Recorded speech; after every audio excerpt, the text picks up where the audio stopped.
whatever it is to you, whatever you're in this spot, whatever vibrates in your core, you just say that. That's all you have to say. How it lands, it lands. That's not your responsibility how it lands. And all it is for you is just to let it out. You know, it's really funny. I used to call the little voice in my head my mistress. And it's funny, my wife started, I never said that out loud to her, but she used to say, you love that more than you love me. You know, I'm like, this is not even, what are you talking about?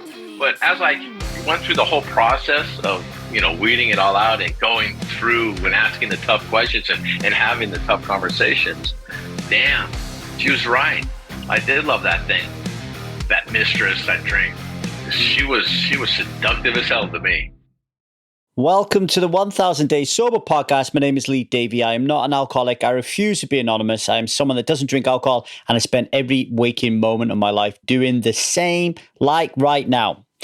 Today, our guest is Michael Bojarski. He's been on before. This is his second appearance, and I've welcomed him on because I want to, look at me, I can't even speak. I'm missing a tooth. Can you see? I'm missing my front tooth. I can't speak properly.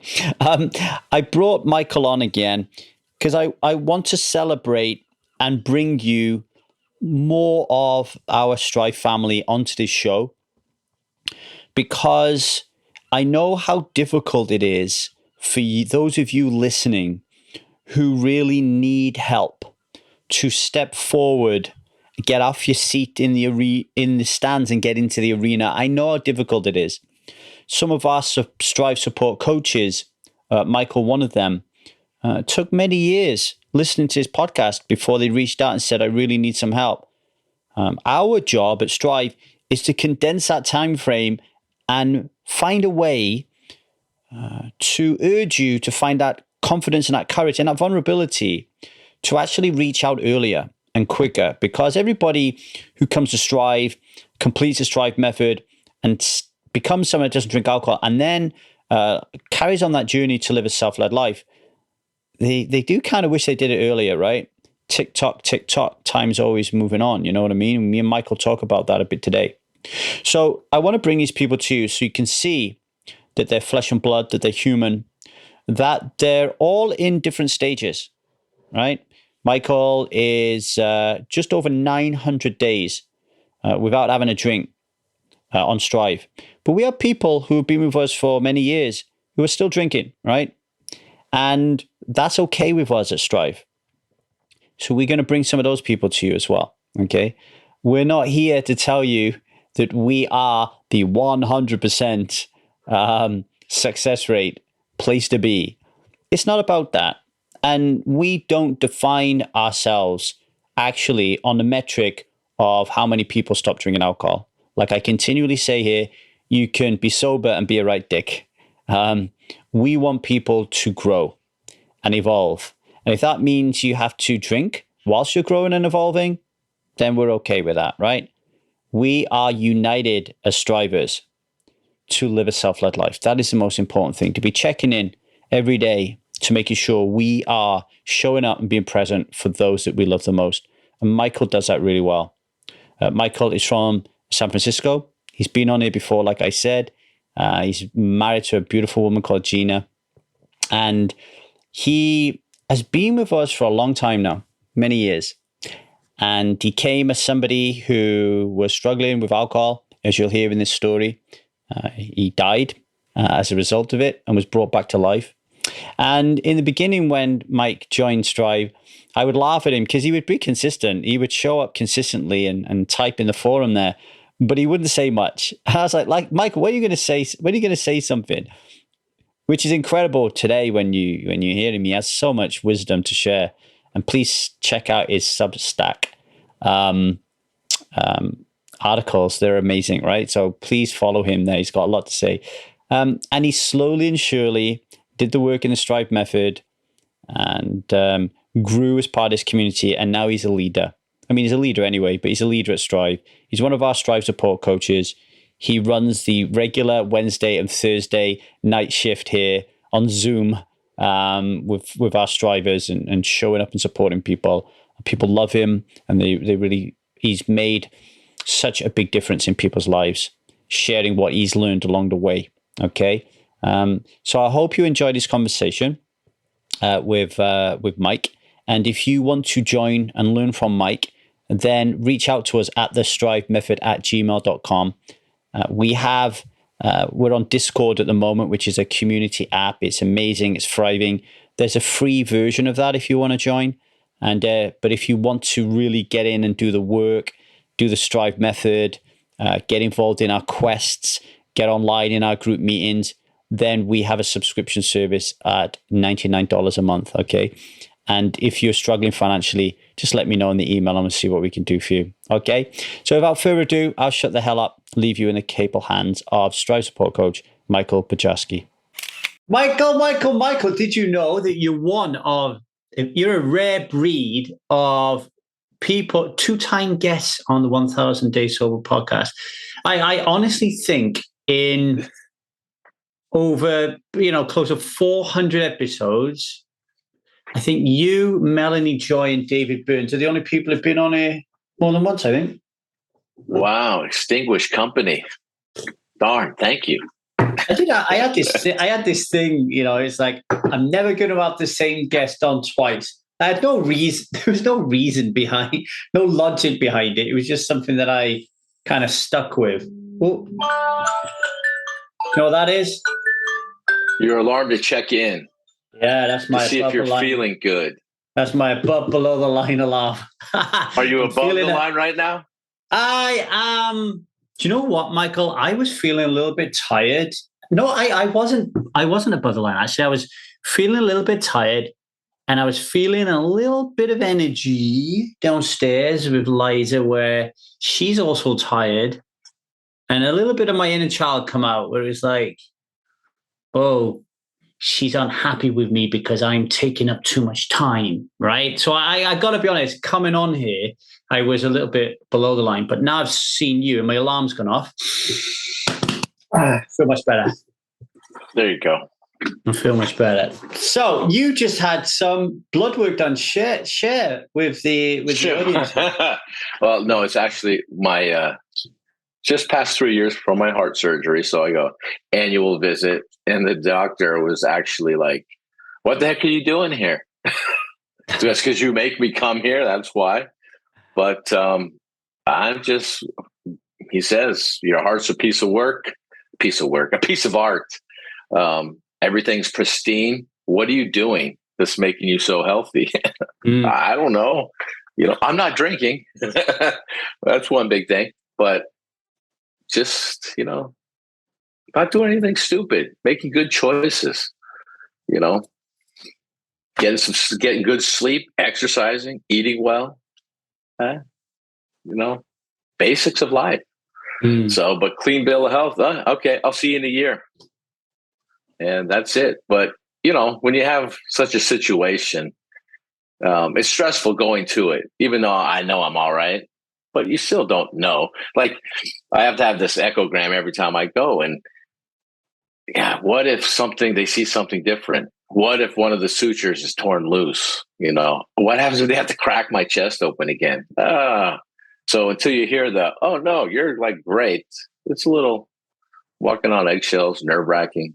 But hey, I'm good to go for another year. So, and for people who didn't listen to Lee Michael version 1, just give them a brief. What happened with your heart, and why are we talking about this as being such an important time? Well, the first time I had a heart issue, I was 45, and I went to two professional sporting events and moved houses in the same weekend. All the while, obviously, a ton of drinking involved, but it seemed okay, no problems. Woke up the Monday morning, vomiting and not feeling right, and it felt like my heart was going to explode out of my chest. And I told my wife, "You need to call 911. Something's not right. I think I'm having a heart attack." She said, "No, you're not. You're not. You're all right. You're all right. Just calm down a minute." "No, I'm seriously having something wrong here." She goes, "Well, I'll drive you to the hospital." And I said, "No, call 911. So paramedics showed up, and at the time they showed up, my heart rate was like 240 plus beats a minute, which is like insane. So they standing over me and they tell me, okay, we're going to stop your heart for about 20 seconds. Oh, they told you. Yeah, they told you, you're going to die, but we got you. Don't worry about it. What? Of course, my wife's standing there, my kids are standing there, and it's just pandemonium. Yeah. So they did that once. It didn't work. It went up. So we have to do it again. Did it again. Didn't work. It went up again. All right, we have to go to the hospital. My wife said, we'll take him to this particular hospital. And they said, this just things I remember. We don't have time for that. So I had to go to the local community hospital. So I remember looking out the back of the ambulance as we're going, and there's traffic everywhere at the time. That's pre-COVID, obviously. And where I live, a lot of traffic. So they're driving on like the shoulder into the bushes to get me to this hospital. And they had to try to stop my heart again right there. It didn't work. So they got me to the hospital. They stopped it again. And 48 hours I was released. They blamed it on the alcohol, actually. That was the thing. But lo and behold, when I went to see the cardiologist afterwards, I had a defective heart valve. So he said, we'll just watch it.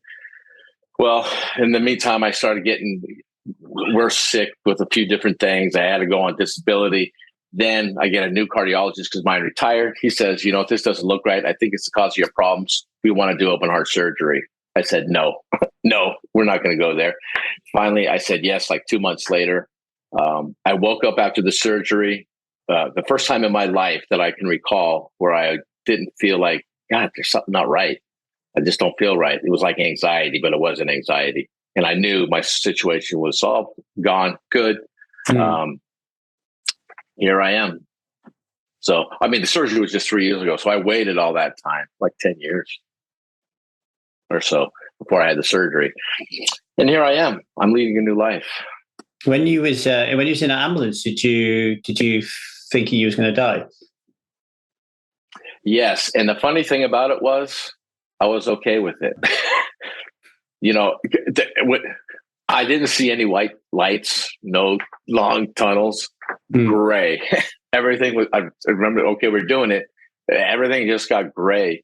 But I'll tell you something. The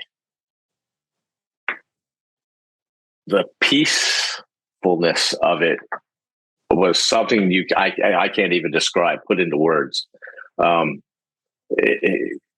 It is just so, it's like, it's the best feeling in the world. And it's like, all right, well, if this is how it feels, this is all right. I'm good with it. And the next thing I know, I was waking up again and laying in a hospital emergency room. Wow.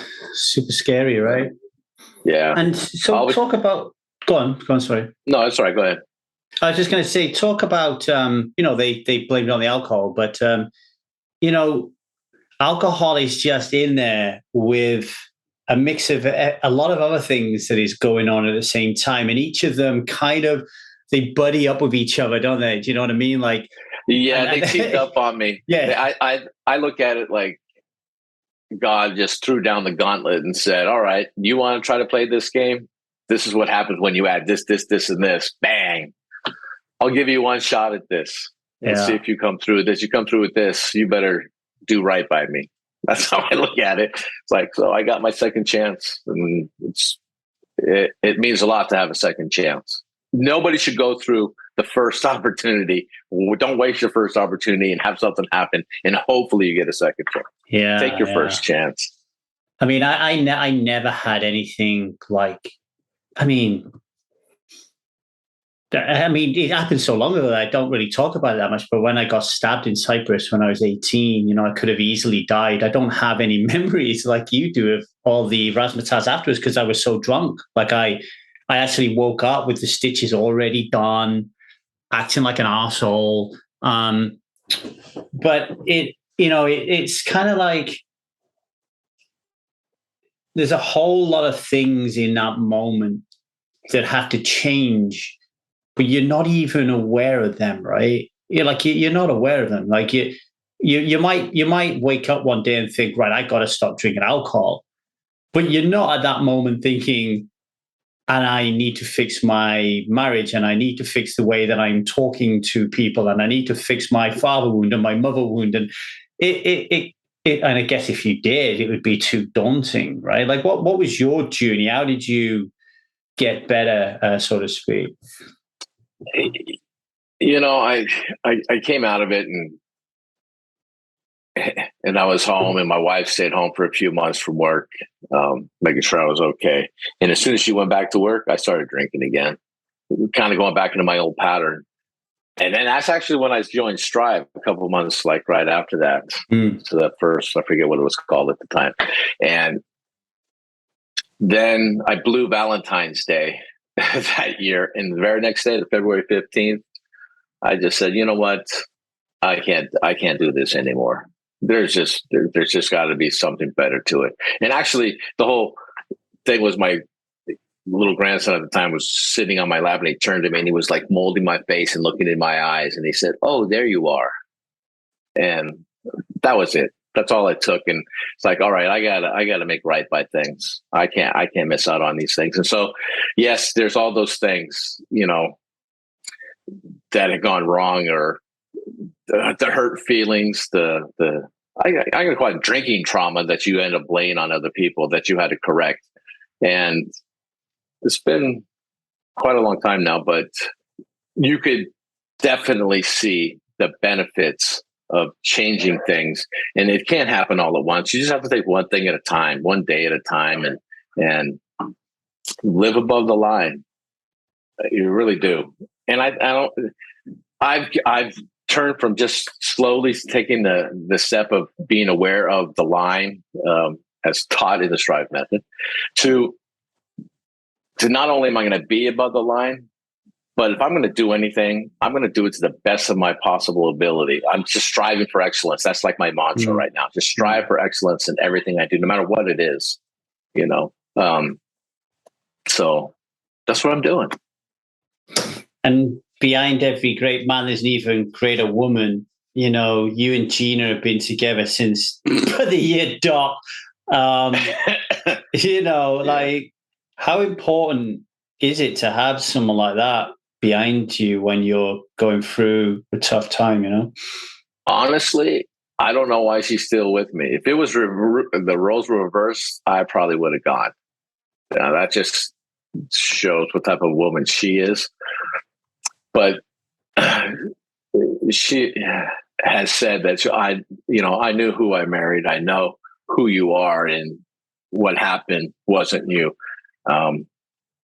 We got to the edge of the cliff, but she hung in there long enough, and she's been one to support me throughout this whole thing. I mean, every step of the way. It's incredible, really, and I have to commend her for being that patient and that type of a person to give of herself that much. So now my emotional bank was way depleted. So I'm really trying to build that back up, which I think I'm doing successfully so far. Yeah, I mean, let's just talk about this a little bit, because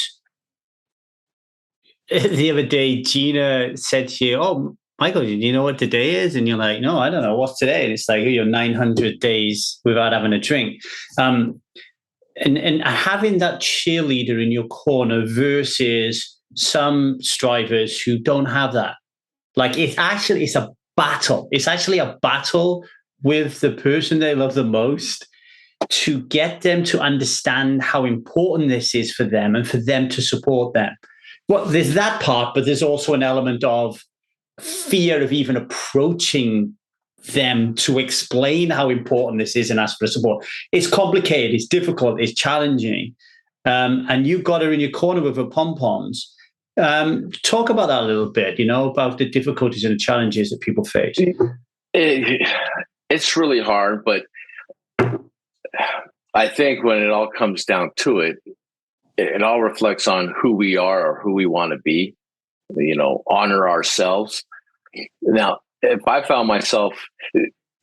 you find yourself in the position that I'm in, or we're in, or the people in Strive are in, you know, we're here for a reason, and that's to change the way we're living life.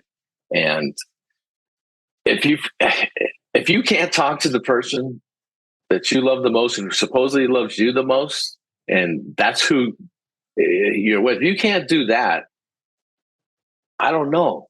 That isn't that a big question mark in of itself, and maybe that has to be one of the first things you change. How can you go to your supposed partner and go, I think I drink too much and I need to change this, we need to talk about this, and then go, I don't want to have no part of it.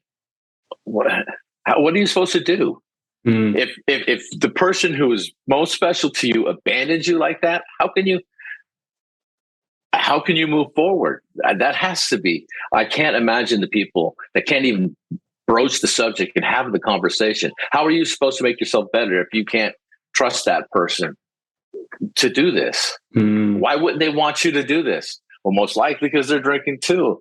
And oh no, what's going to happen to the relationship? Well, yeah. Where's your priorities going to lie? Where are you going to? Who do you want to be? What do you want from this life? You have to make the choice. I think that actually sometimes for some couples, it's easier for the person who wants to be a non-drinker to villainize and blame and judge their partner as in a way that prevents them from even having the difficult conversation. It's like a get out of jail. It's like the person knows that they need to have this really uncomfortable conversation. They don't have the skills or the fortitude or the vulnerability to go there. So they make up a story that if they did, they wouldn't get that support. And then that allows them to not go there. Where I think most times, if you can communicate effectively, and you might not get it right the first time, right? Because we're not all taught to communicate effectively. Your partner will pretty much step up for you because you saw something in you that drew you together, right? Like you just have to speak the truth, whatever it is to you, whatever you're in this spot. Whatever vibrates in your core, you just say that. That's all you have to say.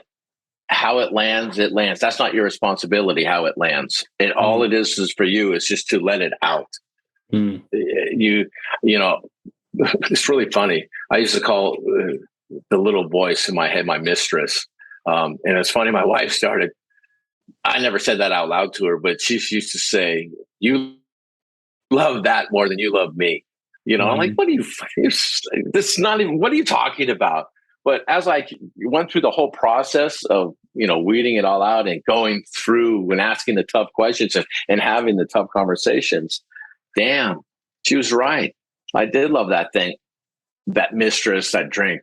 She was seductive as hell to me, and I wanted her. And, try having that conversation with your wife that you had to talk about this habit, like you're having an affair with somebody else, but it's a drink. It's kind of stupid, really. Well, I mean, this is what we are striving for, though. It's strive, really, isn't it? Is to be able to have those conversations, and to be able to have enough strength and confidence in your relationship to just be truthful, even if you have to speak the truth that, I don't know, maybe there's something, maybe your partner's not stepping up and is not providing you with the love you need. You need to be able to step up and tell them without the fear that your relationship is going to explode or, it's like. The hardest thing we have to do, I think, is have a tough conversations with the ones closest to us. Yeah. Everything else in life is really pretty easy compared to that because we don't want to hurt them. We don't want to lose them. We don't want to get hurt. So to cross that Rubicon, everybody's using that term right now. Crossing that Rubicon is huge. But once you do that, I think you're going to find a more courageous you somewhere in there. And it'll just lead to more bigger and better things. It's almost like practice, right? It's like one of the things I like about Strive. Like if we just pick on, let's just pick on like a random striver whose partner is not a part of Strive, and he or she is really struggling with the idea of being vulnerable and open with their partner. Whilst they are struggling with that, they're on Strive, and we are challenging them and participating with them and asking them questions, which and just leading by being vulnerable ourselves. and they're practicing that art. So they might not have gone to their partner yet, but they're still on Strive for the first time, actually sharing, hey, I don't have a good relationship with my teenage daughter and I don't know what to do about it. Hey, I'm terrified if I stop drinking, my husband will leave me because it's the only thing we got in common. Like that practice is really important because I don't know about you, when I grew up, it wasn't really encouraged and it wasn't something that really happened. It was almost like the conversation that went on in life. It was almost like Matrix, like it was fake. It was like fake, but everyone was okay that it was fake. And if anyone dared to actually, and if anybody dared to be authentic, it's almost like, you know the American Werewolf in London when you walk in, the backpackers walked into the lamb of the or whatever, and the dart misses the dartboard, and everybody just stops and looks at them. It's almost like that when you just say, "Hey, how you doing?" Oh, actually, I'm really struggling at the moment with my masculinity. Oh, okay. What's your wages last night? Exactly. Not very many people want to go there. They don't want to touch on themselves. I don't know. I think it's really good how in Strive we can bounce things off of each other. I think there's a lot of seed planting from the people who've been successful to the people who are struggling and moving through the process. And you can see it as they go through. You can see the growth. I mean, it's obvious, and their courage coming up. And even, I'll use myself as an example. You used to always rag on me about, come on, you have to say more than this. Well, when I was typing in the assignment, come on, there's something else. What are these two sentences? Come on, get into it. And then once you start getting into it, also it's like, wow, that's the person we want to talk to. This is what it's all about. And and it's really been, especially recent. I mean, people are pumping out like good stuff right now. There's so many good conversations going on about people's lives and their challenges. And everybody's, bouncing the ideas and they're practicing. I just finished reading a book. I think it's five steps ahead, 5 moves ahead, I think it's called. But, it's a business book, but it's about, being ahead of the game. And, before you go in presentation stuff, role play it, practice it, think about it, get in the other people's heads. What are they going to be thinking?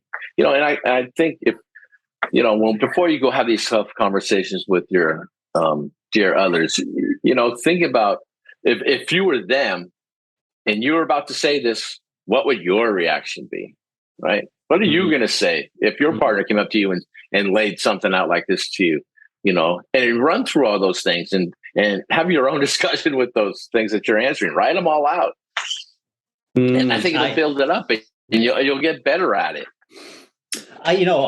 If there was one area of Strive where I would like to see more of an improvement, it would be in that area. And there's sometimes I have to go in there and kick people in the arse, like to go do stuff. And then and what part of that is practicing, right? So like as I'm creating quests at the moment, right? And today I created what I think is a really challenging quest, which is the clearing conversation quest, right? Which I'm saying to people, look, what's on your mind? Like, what's the unspoken truth? What's the fight that you've never really dealt with? What's the integrity where you stepped out of line that you've not put back together again? Who's that person you got to have that conversation with? Is it your dad? Is it your mom? Is it your wife? Is it your boss? Is it your best mate? Right? Go have that conversation. So that's the quest. That's a challenge that I've given strivers. But I put a big caveat in there and said, but before you do it, I'm advocating that you really practice this in Strive. Because what tends to happen if you don't practice these things is you get caught up in the whole, oh, Michael's just had this conversation and said it really worked for him. I must go try it as well. And then you go in it and like anything, you've got your Bambi legs on. You don't quite nail it like you want to. And of course, you're dealing in that moment with your partner, let's just say, for use an example, or your boss, their inner child now gets activated because you probably haven't led with the right amount of compassion, empathy. They then kind of like try to shut you down, and your resistance just steps in, right? And says, I knew this was a bad idea. Lee's fucking bonkers. He doesn't know what he's on about. I never do this again. But if you just say to yourself, actually, I'm going to practice this 10 times with different people on Strive until I nail it, and then I go and have this conversation with my husband, they'll feel so much better, you know? Yeah, you can't just jump in. Oh, yeah, I'm just going to just, throw the spaghetti on the wall and see what sticks type approach to it. You really have to think it through, because I think especially people in this group, if they go and do that and they get shot down, because 9 times out of 10, you're probably going to get shot right back at really fast. I agree. And that could, that's going to be a trigger, right? And you have to be. I'm thinking about the word fragility. There's a fragility there. And I think our job at Strive is to harden them a little bit more to go into the arena rather than going in there, because that fragility is enough for resistance to turn them off. And we might not see them for another 6 to 12 months, You have to understand, and I just actually wrote this on somebody's homework assignment this morning, that the challenge of being a person who's alcohol free and living life as it is, being in the real thing, is a challenge. It's extremely challenging. But the joy is in doing the challenge. That's the thing, that it's not the end result. I mean, a lot of people in Strive will say, oh, you guys, you're just lucky because you just decided and it was so easy for you to do it. That's the biggest thing like I get from people. Well, it was just so easy for you. No, it wasn't. No, it sure the hell wasn't. But, everybody's talk about problems. You notice everything is a problem. They got this problem, that problem. They're not problems. There's no such thing as a problem. It's a challenge.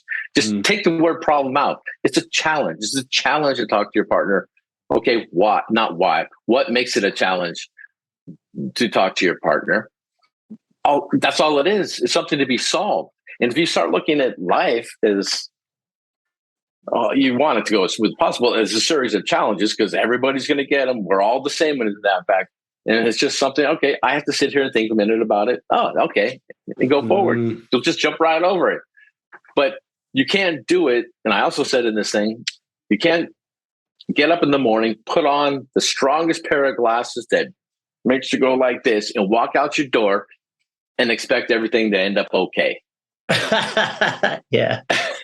You're going to walk into a few things. You're going to trip over a curb. You're going to get hit by a car. You need to take off those glasses and be clear, put on a better pair of glasses and see things. And it's just overcoming little things. They're really little when you think about it. When you sit down and think about it, they're little. Yeah, let me look on my Kindle a second. There's a book that really covers what you just said really beautifully. It's called A Beautiful Constraint by Adam Morgan. And the book basically is, he talks about how people's progress in life is always impeded by constraints, right?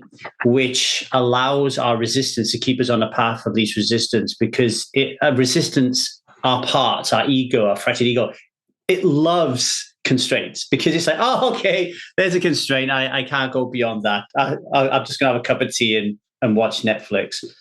The book, A Beautiful Constraint, is like you said, view every constraint as a puzzle. Like, oh, wow, I'm really not happy with my wife right now. I have so much contempt for her. That's an interesting challenge I need to solve, because I actually don't want to have contempt. I want to have love. What do I need to do to fix that? And then some people like me and you, we then lean into that and get excited and enthralled and infused and go down there. Some other people, they think about that and they don't have that same kind of like spunk, right? They have nervousness and anxiety, and it feels like a threat. And I guess one of the ways of flipping this is spending more time with people like you who views constraints in a different way, because it will eventually rub off on the person who's hanging around with you. They'll be like, hey, Michael's not getting stopped here, right? Like, Michael's not letting this stop him. What's going on for me? Right. And then hopefully they reach out and they say, hey, can somebody help me with this? I'm really struggling with, So, yeah. It's all work. The dirty word work, everybody, I don't know. It seems to me, I write about this on my 2 newsletters that I have going right now on Substack, by the way, that I would never have done that. If I were, it was really funny. Growing up, my best friend was a journalist, a sports writer, right? He introduced me to like Carlos Castaneda and all these weird things to read and stuff. And it turns out now I'm writing, and I would have never thought I'd be the guy to be writing, but it's a great thing to freaking do. Right. And as I'm writing, to be a writer, you have to read, you have to read like so much. But it gets so much easier. But, I've come across so many things that says you are what you read. So what are you reading? So it makes you really look, what am I reading? What am I trying to get out of what I'm reading? All the books I have are just like, there's so many notes in them, you can hardly read them. I switch into Kindle things to get the Kindle notes thing, and they all pop up on one screen. That's really great. I love that. Yeah. But it gives you, it doesn't take much to find some knowledge that you just need. If you feel like you're missing, you can sit down and go, I think I'm missing something. Well, let's go find a book. Let's do a Google search. There's all kinds of things where you could pick up things, and then start doing. You could think, you could read, you could talk, but you have to act. You have to put that foot forward, and you have to act. We all talk, we all dream, we all think, but very few of us act. And that's what separates I think, most successful people in life versus everybody else. It's just because you acted instead of just thought about it, read about it, talked about it, and sat on your couch. Just get up and act. What's the worst thing that can happen with anything that you do, really? You're going to get a rejection. I mean, I was in sales my whole life prior to this. What, are you going to get rejected? Oh, well. So what? A no. There's like 8 billion people in the world. Not everybody's going to say yes to you. I mean, we go through life thinking everybody's supposed to like us and love us and not treat us bad and say yes to everything or every whim and wish. Really? Seriously? You really think that? That's not life. We have to just do it. And so who are we going to do it for? Are we going to do it for all those people who we're looking to get the yes from? Or are we going to do it for ourselves? That's my great big light bulb moment in all of this is I want to live life that I was given. This is a gift. Your life is a gift. Don't put it in the closet with the other toys. Play with this one as best as you can. Play with it. Yeah, you're going to scrape a knee, bump an elbow, and get a knot on your head and have somebody yell at you, and you're going to cry once in a while. But that's life. And that's the joy of life. And to feel it. You know what? What's wrong with feeling sad? Can somebody tell me what's wrong with feeling sad? There's nothing wrong with feeling sad. It's just feeling. And guess what? Tomorrow you probably won't feel sad, or in a week you won't feel sad. Just same as happy. If I'm feeling happy today, it's going to be gone in 5 minutes, right? It's fleeting. Everything, it just comes. So you got look at all these things that are coming at you. Embrace them all because you're human. You're not a robot. You're not a machine. You're a living, breathing, feeling, emotional human being. Why do we want to numb it? I don't understand that. Now I understand it. I didn't understand. Now I understand it. Yeah. Why do I want to numb away things? Or why do I have to numb away a feeling that I have meeting friends. I'm going to go meet friends who are supposed to be my best friends and to hang out with and have fun, to find joy. But I got to drink to do it. Wait a minute. I'm numbing that feeling. And then we say stuff that we don't even remember the next day. You can't numb the anxiety without numbing the joy and the excitement and connection. Exactly. Yeah, you're just numbing your life. Why do we want to numb our life? Before you know it, you're going to be dead, and then you're going to really be numb. Right? So becoming ambivalent around our alcohol use is confusing, uncomfortable, and downright terrifying. Alcohol is so embedded in our life that we can't imagine our life without it. And at Strive, we get that. So why not take one step at a time, starting with diving deep into our book, The Strive Method, Control Alcohol for 30 Days Before It Controls You for the Next 30 Years. Head over to www.thestrivemethod.com to purchase and receive a Santa sack full of freebies today. I love what you said there, because what we're trying to promote at Strive is much more than stopping drinking, right? It's really this line awareness thing. It's like, where are we? Like, I've stopped drinking now, but am I still kicking the cat, shouting at my wife, blaming COVID that I've got no work, moaning at my mum because she doesn't love me? Or am I like above the line in a state of consciousness being like, oh, that's curious that I keep kicking the cat. Oh, that's interesting that I'm pining for my mum's love. Like, what can I do about it? And, like, give you an example. Yesterday, I took a bus from town, and I've been reading this great set of fantasy novels called, it's about an assassin. And there was a scene in it of love, right? And I'm on the bus and reading it, and I'm just about to get off my stop, actually. And I feel sadness. Like, I feel it coming up, right? And I know, because of my awareness that it's there, because I practice it, I know my sadness, and I just let it rip, right? So I just start crying. Now, there would have been a time in the past where I would have kept that down. I'd be like, I'm on a bus. Like, there's no fucking way I'm going to cry.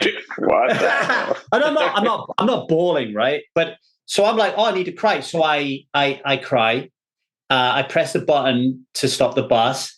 I'm kind of wiping my tears as I'm walking down the bus. I get off, and then I cry on the way home. Again, not majorly, but I just let it go. And then by the time I get home, I just give myself a shake, and as I've learned through Carl McLaren, a former guest on the 1000 Day on this podcast, Carl McLaren, sadness is, it's flow. It's telling that you're blocked, that you need to release something. And I know that it wasn't the scene that made me sad. The scene activated the sadness in me and said, Lee, you've got to shift this. And I know there are other things going on in my life that have been troubling me. It was just this book was like the kick that I needed. Lee, you've got to have a good cry, brother. And I felt so much better afterwards. It's a beautiful thing. Wow. You felt sad. I'm happy about it.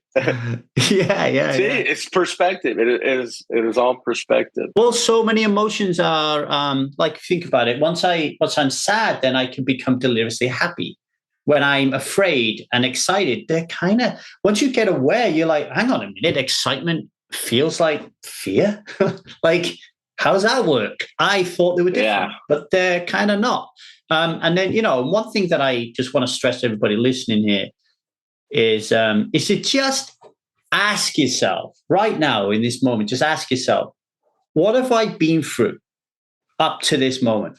What have been the moments where I've really suffered? Was I bitten by a dog when I was younger? Did I get fired? Did I get my heart broken because the person I loved wasn't interested in me? Did I get beaten the shit out of? Was I raped? Was I nearly killed? Was I mugged? Did I get into so much debt that I couldn't survive? Right? Whatever it is, you're here today. Like, you got through it. Like, your skin suit, your body, that you're feeling, everything about you, even though it is definitely not perfect, suffered and you dealt with it. And now you're saying to yourself, well, I can't stop drinking alcohol today because it's too hard.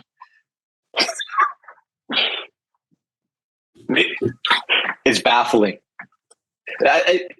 Things that happen, it's like, oh, this happened to me, that happened to me. Okay, it did. Well, you're sitting here right now. We're having a conversation, right? You're doing all right. Well, I feel this. I have to drink because, well, no, you survived. And you will continue to survive. You will continue to do things. Yes. There's no different. Like, let's say somebody's feeling overwhelmed tonight because they had a fight with their husband and he's due home in an hour, and they're feeling anxious and they're feeling overwhelmed, right? And they tell themselves they're going to drink, and they're not drinking because the husband's coming on. They're drinking to numb the anxiety and the overwhelm, right? Mm-hmm. Well, the way I see life is there's not categories of overwhelm and anxiety. So when we pull ourselves apart and dissect our feelings, there's not an anxiety over here that is anxiety when I fight with my husband, and then underneath anxiety when I screw up in work, and then underneath anxiety when I feel fat. There's just anxiety. There's just overwhelm, and we experience it on a daily basis. A good example is, and I'll shut up and let you talk for a bit. I'm guiding Zia to sleep on her own, right? So she said to me, so I'm sitting outside the door, and she said to me, "I don't like being alone, Dad. I'm really afraid of being alone." And I went in the room and I said, "Hey, Zia, when you want to poo, right? You always say, I'm going for a poo, give me my book, shut the door, nobody come in." Okay, right? You're alone, right? When you want to read and you don't want people bugging you, you go in your bedroom and you shut the door and you're alone. When you want your humping time, you go into your bedroom and you do your thing and you're alone. You don't want anyone coming in. You're fine being alone because you're alone all the time. Right now you're alone.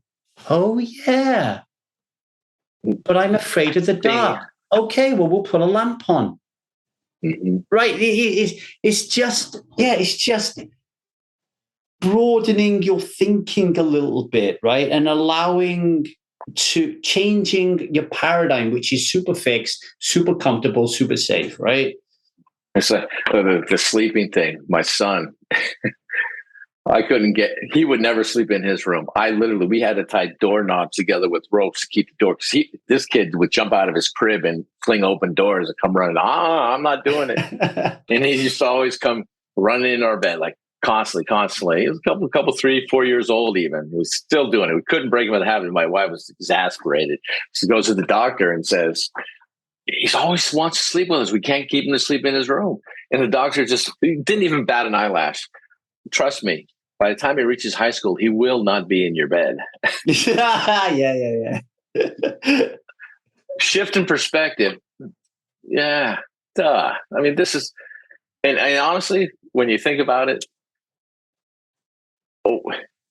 you only get trust me, I know this for a fact. You only get to hold them for so long. Yeah. Before long, you're begging them to like give you a hug. No, my kids, they kind of don't. They're like huggy type. They're like my wife, all touchy feelies. So, but yeah, you want that, Well, that's beautiful what you say there, because that's again, if we use what we're working on in Strive, and we're not think about it. We're not talking about quitting drinking here. We're talking about the kid won't sleep. I am making the kid a villain. I am a victim because I can't sleep because this kid's in my room. And now I'm blaming and judging this child. We're completely below the line in the drama triangle. Completely.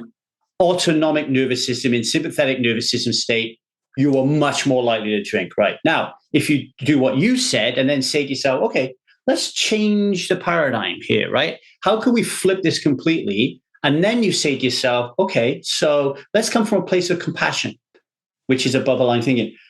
This kid is terrified. She's my daughter, and it's my sole responsibility to keep her safe. And right now she's really terrified. And I actually love holding her. And at some point in my life, I'm not going to be able to because she won't be here. Right. So can I generate some appreciation and gratitude around that? Right. And can I be patient? And can I have a bit of humor around this? Right. Now, all of a sudden, now you're elevating above the line. Now, and this is the important bit, when you then take that girl to bed from above the line, she's more likely to sleep because you're above the line because she's picking up on that conduit of energy. You're below the line and you try taking her to bed. She's below the line with you. Tension. Tension. And not the good tension, right? No, not good tension. No, not at all. Sometimes we just have to pause for a second, take a deep breath, just pause and feel it for what it is. And just, think about we do everything from our perspective. If we would just pause for a second and think about the other person's perspective in life, things will turn out a lot better, because if you're constantly doing that, if you're doing that all the time, you're way above the line. You're way above the line. And everybody around you is going to sense that. Oh, yeah. And everybody around you is going to act accordingly. It just starts happening. It's crazy. Me being this person who's alcohol free, who doesn't have the mood swings, who isn't the gibbering idiot. The amount, Gina told me to be humble and try to be humble. Will you please be humble on this?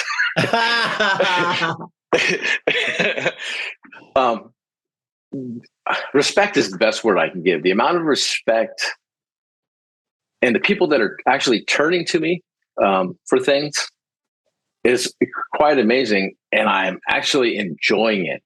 A lot of people could get overwhelmed with people coming to them for what's going on. Like in the family discussions now, when everybody's together and everybody's, my daughter's a big one for this. She'll turn to me and go, okay, I need a level approach to this, Dad. Can I have your opinion on it? She's coming to me for a level opinion. Now, knowing the dynamics of going back and through all the turmoil of the drinking years, that's quite an accomplishment. I'm extremely proud of myself that my daughter actually is turning to me for a level-headed opinion. Oh my God, what have I done? Who have I become? Thank you, Mr. Davy. Now, on that, Michael, do you know when people talk about the unicorns and the rainbows of stopping drinking, and they're like, I don't feel it. That's it. What you just said right there, my daughter came to me and trusted me and respected me to give her an opinion. That's the goal of stopping drinking alcohol, in my opinion. Exactly. That's how you become a different person. You just become it's the whole, what is it? The worm to the caterpillar to the cocoon to the butterfly. Yeah. If you don't think you could have a metamorphosis in your life, you're just cheating yourself. I just I saved it. I haven't read it yet. It was like, because one of the things I'm doing is about people hitting, midlife, and especially with the way the work world is and COVID and shit. Now we've had a chance to reevaluate our lives. Seriously, reevaluate our lives. It's been forced on us to reevaluate. Well, it's not a midlife crisis. It's a midlife opportunity. You could all of a sudden do a 180 and completely change who you are. And everybody's going to roll with it because of what's happened in the world. Yeah, we have more excuses. We have more leverage and more latitude. More leverage, more latitude, more opportunity to restructure our lives than has come before us without drafts and wars and calamities and even though COVID is a calamity, but it's given us opportunity to change our perspectives. And we should all be latching onto that hard right now and changing ourselves. forget about changing the world. Just change yourselves. And the best way to do that really is to live just above the line. Just start a little bit. Just start by realizing when you go below it. And everybody knows you can go into this big long explanation about above or below the line, but you know when you're below the line. You know the feeling in your stomach when you're below the line. So if you just keep checking yourself when you start dipping and try to raise yourself back over, pretty soon you're not thinking about it. It's like any other habit. You're not thinking about it as much, and you're just doing it continually. And all of a sudden your world becomes better, which means somebody else in the world around you, right close to you, their world's going to start changing a little bit, because they're going to start noticing, and they're going to start subliminal changing their habits. And all of a sudden it just keeps spreading. And before you know it, if everybody's doing this, bam, the world's a better place. Yeah. And there's different layers to it as well in there. You know, like you said earlier on, that right now, the thing that you've got your bit between your teeth is personal excellence. Like, I want to keep going and doing the best that I can at the things that I'm doing. Right.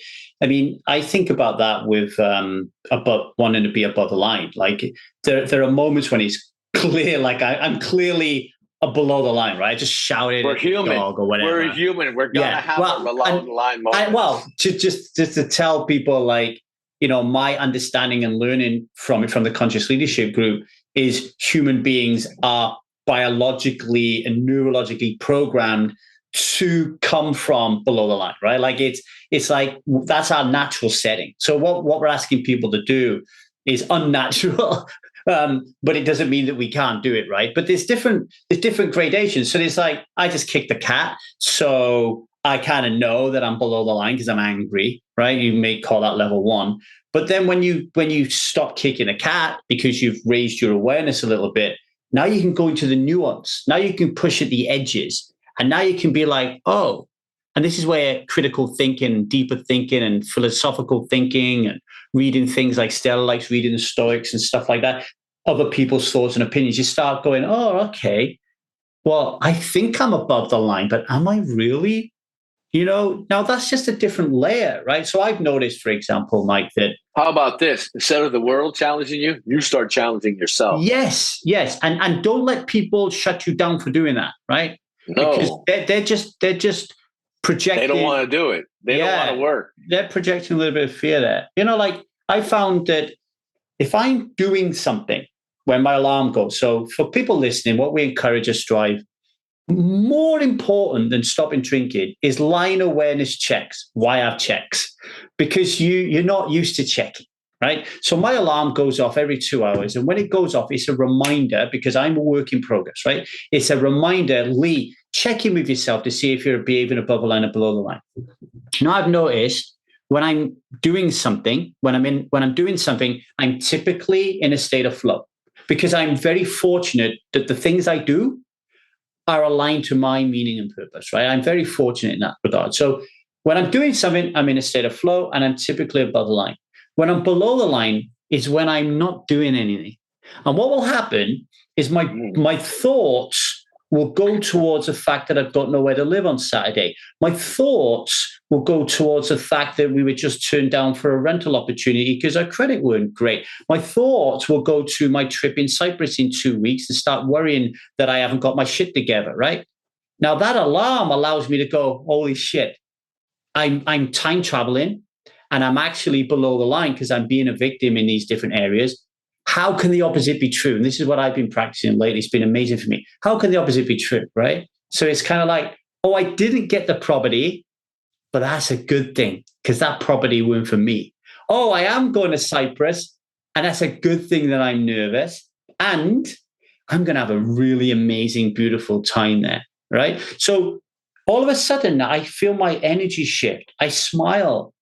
I'm more uplifted. And then I walk downstairs and I bump into Liza, and I've got a different energy, right? So like, that's what we're working on. That's what I'm trying to encourage everybody to do. I think it's super, super, much more less than, oh, my alarm's gone off. Yeah, I'm okay. I feel cool. I feel above the line. Like, just doesn't work like that. Go a little bit deeper, right? Go a little bit deeper and ask people to give you feedback. What do you think about me? How am I behaving? You know? Yeah, exactly. And you know how your acting is affecting other people. You can see it in their faces. You can feel it in the vibration. You can just feel it. And the better ones of us will see that. And in those moments, I say this on a Zoom call, this is my thing on the Zoom calls, is pause was the first thing. Just pause for a second. But I came across something where just take that deep breath and just say to yourself, I transcend this. I transcend this. And I swear when you do it, and then you're able to it's like clears everything out. And you just like, all right. And automatically you'll feel your vibrational rate. I hate using this, but it's like that. Your energy shifts. And then your train of thought shifts. And things get better. And another thing about, all these things that we worry about, we can't live tomorrow. We can't live yesterday. We can only live today. We can't worry about, 1,000 days is so long. I can't do that. Or I can't drink it. No, have a drink forever. You might not be alive forever. Yeah. I mean, what are you worried about forever? Worry about today. All you have is today. Tomorrow might not be here. It just won't. And the universe always doesn't work on our timetables. A lot of reasons people get frustrated and say there's a problem or issues that, I'm going to do this, this, and this, but they don't happen right away. Just step back, do what you can do, what you can control in those situations. And that's all. Leave it to the universe. The universe works in strange, funny ways. It might not be just your time for this one, or no, that one wasn't right for you. Like you said, something better is going to open up. Just watch. You just have to patience. Just be patient with life. You can't force. There's a great book. I don't know if you've ever read. It's called Power versus Force. I've read snippets of it from a library, but not all of it. But it's come up a lot. Yeah. But there's difference. Most people think, force. No. Power. Power is very quiet. Force is very loud, really. Right? When you think about situations, when you really pushing something, you're trying to force something. It's not going to happen. But patience is power. And if you practice that, watch what happens. It's amazing what can happen if you're patient. I like that, Michael. For everybody listening to this right now, whether you're running, whether you're in the car, whatever you're doing, pottering around in the kitchen or whatever, just stop a minute, right? Like just stop running, just stop doing what you're doing a second. And I know you've all got lots of problems and challenges. Like I'm freaking homeless at the moment, right? Like, so yeah, it comes on my mind sometimes that I need to find somewhere to live. But right now in this moment in time, ask yourself, do those problems exist? You could be £1 million in debt, but right now, does that problem exist for you listening to this podcast right now? Right? It might to somebody who's in poverty in Africa or somebody who's not listening to this podcast. But right now, the fact that I've got nowhere to live on Saturday is Saturday. Right now, I've got somewhere to live. And do you know what's going to happen Saturday? I'll have somewhere to live because I would have found somewhere. So all of our problems and our issues and our worries and our concerns right now in this moment, check in with yourself. Do they exist? They don't. It's the perception and the thought that is creating all your pain and misery. It's not actually what's going on right now. I doubt many of you are battered right now while you're listening to it. Otherwise, I'll have to eat my hat. You do actually create your own world. I mean, just by thinking about it, as soon as you think about it, you're creating it, right? Yeah. So if you're thinking about misery, you're going to be miserable. If you're thinking about happiness, you're going to be happy. Yeah. If you're thinking about your debt, you're drowning in debt. If you're feeling gracious, you're feeling gratitude, you're rich. Yeah. That's the question I ask all my clients. It's like they'll come to me one-on-one and they'll say, my wife's a super bitch. She hates me. She's not giving me any sex. She just keeps bad-mouthing me. She punched me in the eye yesterday. She robbed my piggy bank. And I'll be like, how are you creating all that? Like, it's your life. It's your story. You cast her in this role. You put her in your life. You gave her the script. You told her what to do. You told her how to behave. you got total control of this. Why? Why did you do that? And it stops people because they're like, holy shit, I'm creating this because I need to learn. I have a 5-year-old who won't sleep on her own, and I created her and put her in this world because I need to learn patience, and I need to learn compassion and love. Look for your lessons and things. Yeah. Look for what you're. Oh, it's a problem. Damn it! Well, there's a lesson in there for you somewhere. Yes. What is it? What is it? Before I let you go, I just want to comment on one more thing that you said because it's really important, and I don't want to let it go. So I'll be really quick. When Michael said about his daughter coming to him to ask him for his level-headed opinion, I just want to cover this a little bit because it's really important. Imagine when Michael was drinking, people probably did come to him, but he wasn't there. Like they came to his body, they came to his skin suit, they saw his face and everything. They came to him, but he wasn't there. He was numbed. He was over there somewhere else in a different universe, looking at his body completely out of it. When Michael stopped drinking, he then returned to his body.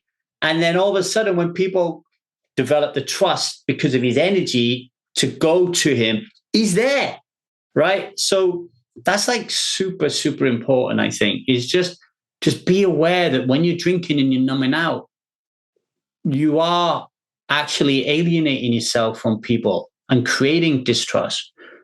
Drinking is, or any type of escape mechanism, excuse me, it's selfish. Excuse me, selfish. It's selfish. You turn inward and you hide yourself. And everybody knows it. Everybody can see it. Yeah, you put on the face, but they're looking at you like, oh, no, you're that guy. They are, you know, and I never thought I was that guy until I realized that I was that guy. Once you eliminate those things, you naturally, it's funny because when you start making this change and you act like, I had no problem. Everything's fine. I'm just trying to be a normal person like everybody else was being. They don't accept you right away. Don't expect them to all come running and hugging you and kissing you and saying, oh, hey, yeah, welcome back. You're still arm's distance. And you have to slowly reduce that distance. And then before you know it, you're welcome. And you can feel the connection. You're not being selfish anymore. And I think that gives me tingles even talking about it. You're not selfish. My brother's wife wrote something on a Facebook post. It was a Father's Day. And she said, he is the most selfless human being I've ever met. And I thought about that for a second. And I go, son of a bitch. She's right. He is the most selfless guy, one of the most selfless guys I've ever. Actually, if you put the word in the dictionary, his picture's next to it. He's just that guy. Yeah, he's just selfless with himself. And he always looked up to me.